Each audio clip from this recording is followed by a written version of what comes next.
Warning: this is a Katawa Shoujo playthrough. Some content may be inappropriate for kiddies. Previously on Katawa Shoujo.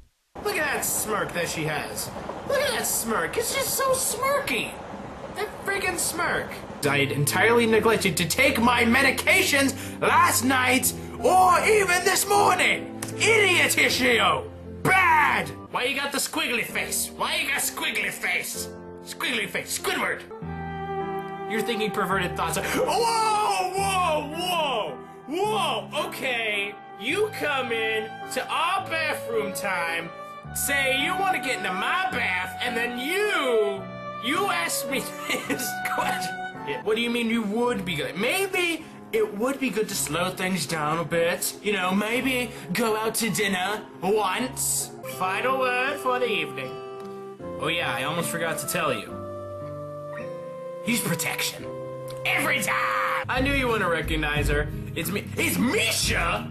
What? This is my wine glass. Yes, you just gotta swirl it out a bit. You go.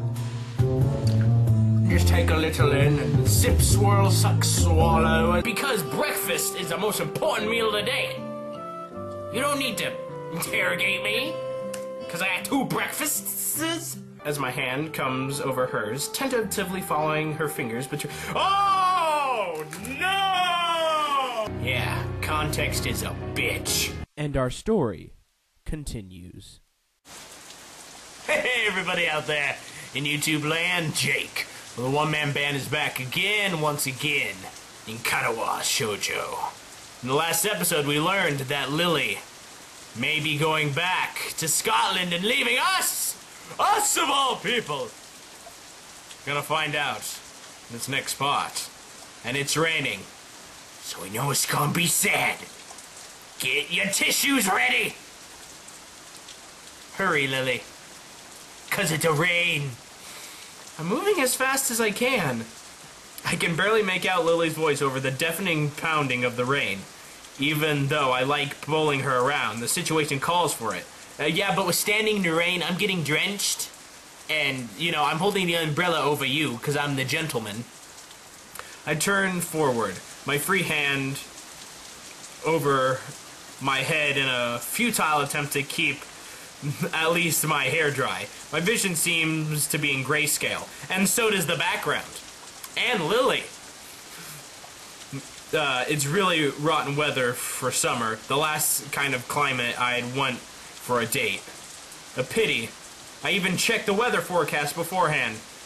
One of the very few times I've ever done so. Only for it to say that Sunday afternoon would be fine! Well, there you go, trusting weather forecasters. You don't trust weather forecasters. Looking to Lilly, her shoulders are now completely drenched, with her right hand holding tightly in mine, and her left gripping her retracted cane. This horrid downpour came on just as we were between our destination and Yamaku, so we decided to try rushing the rest of the distance rather than doubling back. Entirely unused to running this fast, Lily's using all of her concentration just to avoid tripping over. Hishio, do you know where we're going? Yeah, we're going to get out of the rain! That's where we're going! Even she's reduced to shouting to try to be heard over the combined noise of wind and rain. The rest of my voice is completely drowned out over a heavier burst of rain. The what? The Shanghai! How far is it? 12 miles! It shouldn't be far now. We finally made it! It doesn't take long before I call out to her once again. It looks like we're safe! It's just up ahead! I quickly pull up to a stop, just in front of the familiar exterior. The lantern outside still giving off a reliable glow. And wait for Lilly to catch her breath before going in. Ladies first, always the gentleman. The tiny bell inside rings out, and when I hold the door open for her, a smile and a polite nod being my reward before entering myself. I say that's all I need. As I step in behind her, I wipe my feet with a quick glance is necessary to notice the distant lack of activity. The Shanghai doesn't seem to get much in the way of patronage, and today is no different. Only a couple of tables are occupied. Well, everybody's scared because of the rain! As a person who has worked and is currently working in the food industry, rain scares people away from going into restaurants. Believe you me, it does. Summoned by the bells ringing, a most expected person comes to greet us. Hi, Yuko! Welcome to the Shanghai. Hey, Yuko, how you doing? You're looking amazing today. Yuko looks chipper today. Trying to predict her moods is pretty hard, but it's a nice change from the norm. Hello, Yuko. Hey, what's up? Good afternoon, you two. I'd say it's not really all that good due to the fact of rain. She takes a deep bow, somewhat taken aback, as she rights herself again and gets a better look at us. What happened to you? You both look outside, and you'll know what happened to us. Her eyes drift toward the glass of the door behind us. Oh dear. We're inside now, at least. I think that's the most important thing. It's nice and cozy. You're lucky to be working inside today. It has been nice and quiet. I like days like this. Oh wait, I'm sorry, is there anything you'd like? A table, please. French vanilla tea, please. I'll have the same. But put coffee in it. Alright, coming right up. Pardon me, I have the coughs.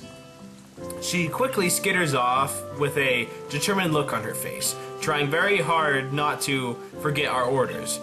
If nothing else, she is at least dedicated to her jobs. Alright, Lilly, we have to talk about this whole you going to Scotland thing.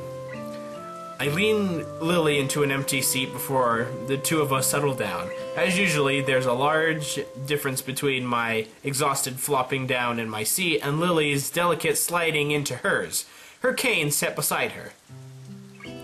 For a while, I just idly watched the falling rain outside. The occasional person runs down the street trying to stay dry as possible, hands often tightly gripped on a rain-soaked umbrella.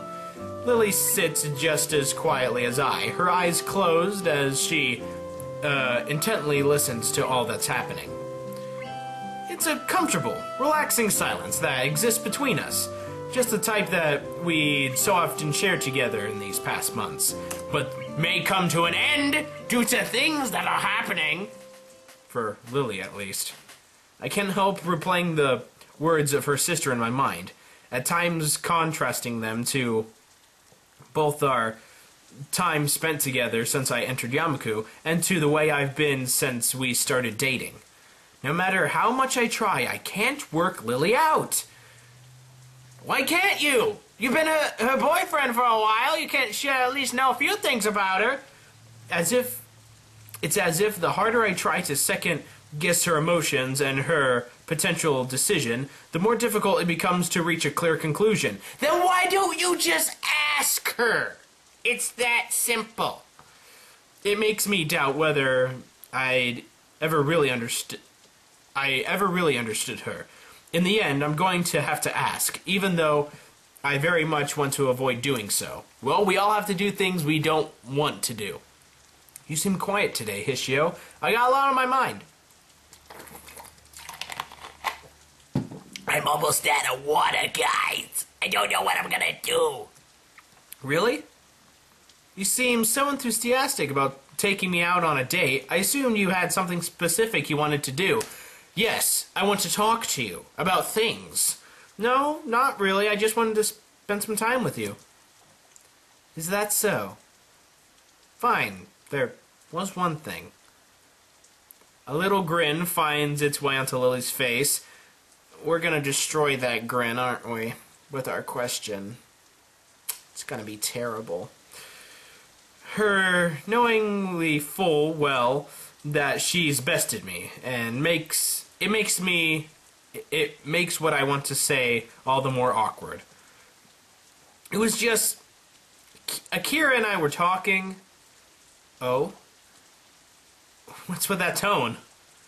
You two do seem to get on well, don't you? Well, I do think she's a pretty cool person to talk with. That'd be nice if any of the teachers were anything like her. Cool? Yeah, she's cool.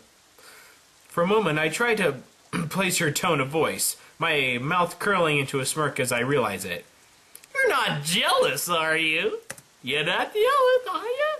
I'm not jealous. After her teasing me over such a thing on our first day, I don't feel too bad having a little laugh at her expense this time around. As we settle down, though, it's only a minor distraction from the real point of why I brought Lilly here. Don't worry, it was just, everyday stuff. Just talking about how your eventual departure, that's everyday. That said, there was something Akira mentioned that I wanted to talk to you about. When you went to see your family in Scotland, because I don't want to say that name, a while back, she said... Akira told you about my family's summons, hasn't she? And now the sad music starts. Get your tissues ready, people! Seconds tick by while I try to read Lily's face, an odd mixture of feelings written on it. She seems annoyed and somewhat confused. Here. Perfect timing, Yuko. That nice. Yuko tentatively slides our drinks onto the table, her presence oddly small. Now go away! We're having a moment! As she walks back to the counter, after a quick polite nod, I realize the air between me and Lilly is thick, and our expressions are both somewhat pensive. Even though she says I should lead my own life, she still interferes at the worst times. Hey! Sisterly love and compassion, that's all it was. That's all it was. I told you, I don't think you should blame Akira here. She's just looking out for you, and it's not like I can't understand her concern over this. Lily's irritation gives way to an awkward and largely unsuccessful attempt to mask her feelings. She really doesn't deal with being cornered on personal topics. I know, but I just wanted some more time. I knew you had figured it out. I knew you would have figured it out eventually. No, we wouldn't have! Hishio is the densest form of matter on the planet Earth. We wouldn't have figured it out. You were intentionally hiding this from me. For how long were you planning to do so?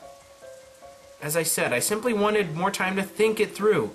I wanted to be sure of my decision before telling you. What did you decide to do in the end? Just tell me now, so my heart can be broken! I know what I want her to say, but an awful feeling refuses to leave my gut. My family does dearly want me to return to them, and Akira will be going there as well. And I could still teach as a career, whether it be here or there. So, you're going. How long have you known? I already know you were asked when you first went to Scotland, what, about a month ago? Now I know what you're all thinking, but she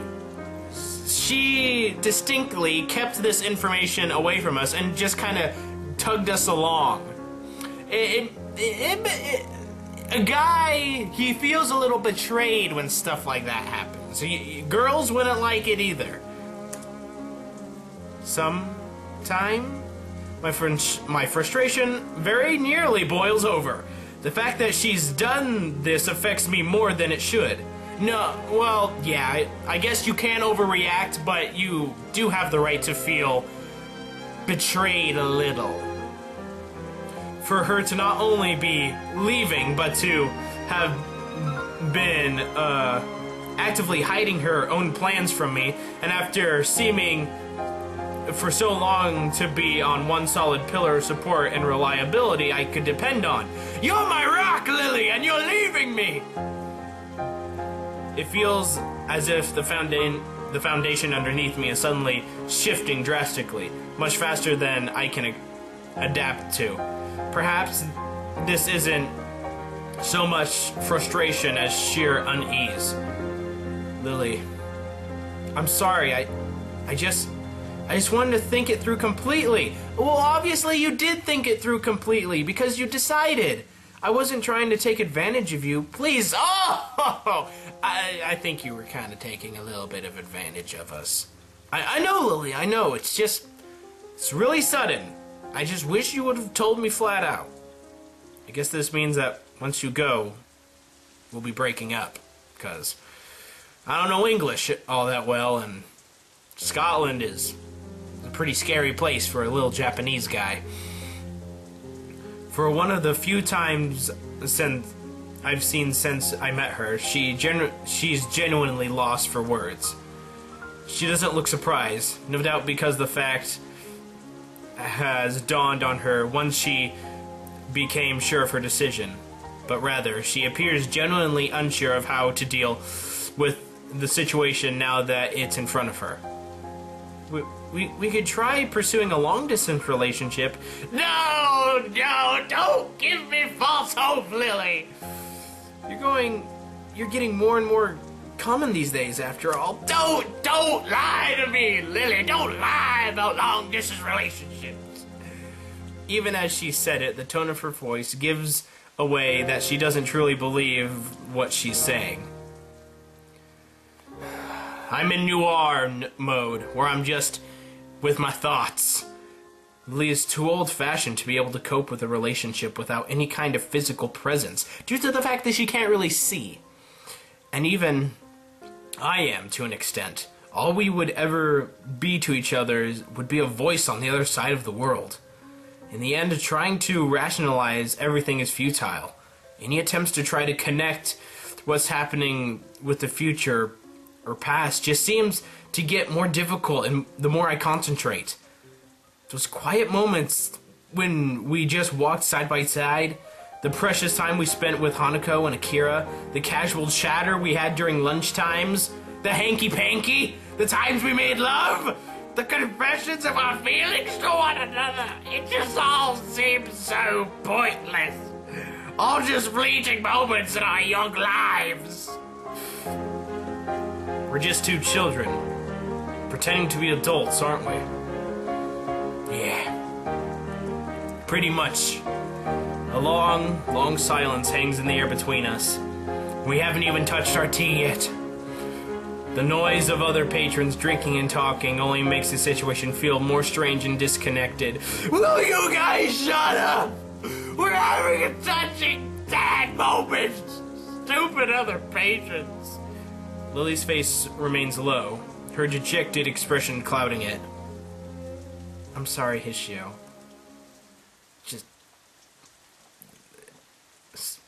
I accept your apology, but it's like a simple apology and no more. She's left entirely without any further response or comment. With a long sigh, I gather what's left of my thoughts and ask the final question I have for her.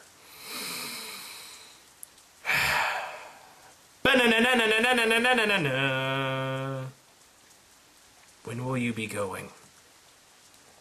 I'll be leaving with Akira, so it will be less than a week. And you weren't planning to tell me now, with less than a week to go. You just wanted some more time. The beginning of the summer holidays? Just a little afterwards, yes. Her tone is unusually slow and steady. Her apologetic and depressed mood all the more written on her face as she tries to hide it in her voice. In the end, I can't even keep my promise of going to Tanabata with her before she leaves. It was all a lie, her lies of going on holiday with me, and Hanako was all a lie. I look down, seeing my face reflected in the now lukewarm cup of neglected tea sitting in front of me. Once again, who is that guy I see? Staring straight back at me. Why is my reflection someone I don't know? I really thought I'd left the kind of expression behind. For a while, I just stared down onto the still surface, trying to sort through my emotions to get all at what course of action I should take, whether it'll be right now or in the future. But just as before, the effort is wasted. I glance up to see Lilly gently sipping her cool tea without complaint, her face drawn, shoulders slumped. She looks to be deep in thought, too. A strangely cold atmosphere coming between us as we isolate ourselves to mull things over. Even as Lily's cup slowly empties, mine remains untouched. Because then I wouldn't be able to look at my reflection. It's a long time before I notice the rain dying down outside, and the few other patrons of the Shanghai having left. And now, it's after that, when we're going to be sitting in our room. Kenji, please come in our room and console us. Or do something. The chill of the rapidly darkening evening permeates the dormitory hallways. While trudging down the corridor to my room, I see the unwelcome movement from up ahead. Kenji, make us feel better! Sure enough, the opening of the door opposite mine hurdles the arrival of the bispectacled Kenji. Hey man, what's... Whoa dude, you look awful. I think. You okay? Yeah. You know, it's amazing how he can tell how we are feeling even though he's legally blind. He really has a knack for making any situation better. I don't really want to go into it. It's late. Okay, that's cool. If you ever want to talk about it, I'm here. I'm here, you know? I look at him for a moment before surrendering my stern front, awkwardly scratching the back of my neck. Embarrassment of my standoffness response to him. Thanks, Kenji. He is our only friend. He is our only friend in this world. Hey, it's cool. That's what friends are for, right? Yeah, you're right. See ya. I open the door to my own dorm room and close it behind me as he quickly waves me off. Dolly cry in solitude in my room. The solid thud of the door makes against the doorframe sounds like the final call for the life I've led since coming to Yamaku. I just stand in my darkened room, fruitlessly attempting to work out what I should do with this at this point onwards. Just, what should I do? I mean, I myself, I haven't really had any relationships in my life, so I haven't really been in this situation ever. So, well, I guess I was kind of in this relationship when when my family moved away from Crescent City and I had to leave, like, my best friend behind. I was kind of lost, but nothing like breaking up with a girlfriend, significant other, something like that. But with that, my friends, it's gonna end this episode because it was the time jump. So, like and favorite if you've enjoyed, subscribe, of course. This was a little bit of a dour episode. There's probably not much left. I know there's not much left. So, I'll see you guys next time out there in YouTube land. Be a good person, tip your waitresses, and keep moving forward. That goes doubly for Hishio here.